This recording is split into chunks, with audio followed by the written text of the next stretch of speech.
Hello, Internet. Making a video right now to avoid writing my story for my friend's scary story contest that's due tomorrow at midnight. So the Pittsburgh area Nerdfighters prompt this week is a book review.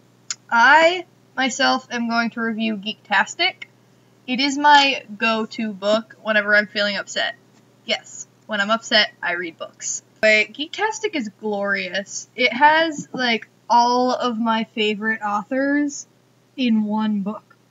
So it's called Geektastic Stories from the Nerd Herd. It was collected and edited by Holly Black and Cecile Castellucci. I think that's how to pronounce her name.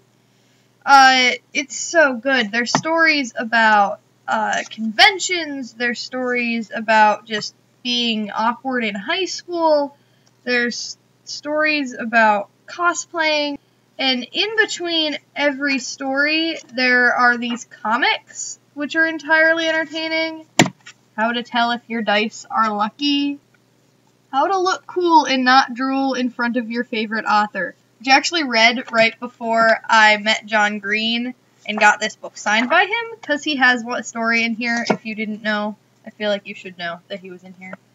This is my J scribble on his story, Freak the Geek, which is about being awkward in high school and excluded.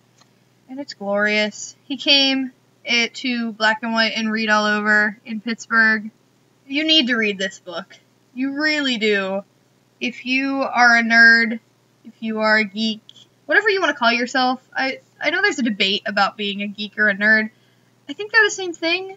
I don't really see a difference. I don't really care if there's a difference. So I'm going to read two excerpts from probably my favorite story, even though it's really hard to choose a favorite story. It's called Bowl Antichrist by David Levithan. It was glorious. I met him at LeakyCon this year, and he is just the coolest person. So the main character is talking about why he is on the team. And he says, "There was a gaping hole in their knowledge, and I was the best lit boy plug the school had to offer. While I hadn't read many of the classics, I was extraordinarily aware of them. I was a walking Cliff Notes version of the Cliff Notes version. Even if I'd never read Remember the Things Past or Cry the Beloved Country, caveat, I hate that book. Cry the Beloved Country is one of the most boring books I have ever read in my life. Or Middlemarch, I knew what they were about and who had written them. I could only name about 10 elements on the periodic table, but that hardly mattered. My teammates had that whole thing memorized. They told jokes where her neutrino was the punchline."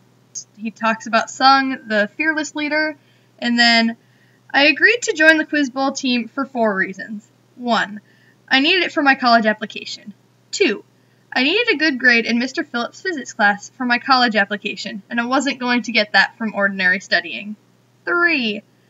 I did get a perverse pleasure from being the only person in a competitive situation who knew that Jane Eyre was a character and Jane Austen was a writer. And 4. I had an unarticulated crush on Damian Bloom." It took me most of the book to realize that the person that was talking was a boy, which makes the story entirely different than you originally thought, because Damian Bloom is a very straight track star. But it was pretty entertaining. I love the ending is so sweet, and the hilarious things happen. You need to go buy this book. You need to go read this book if you haven't. It's so good. Thank you for watching my book review. I hope it was interesting. Go read Geektastic. You're awesome. See you next time.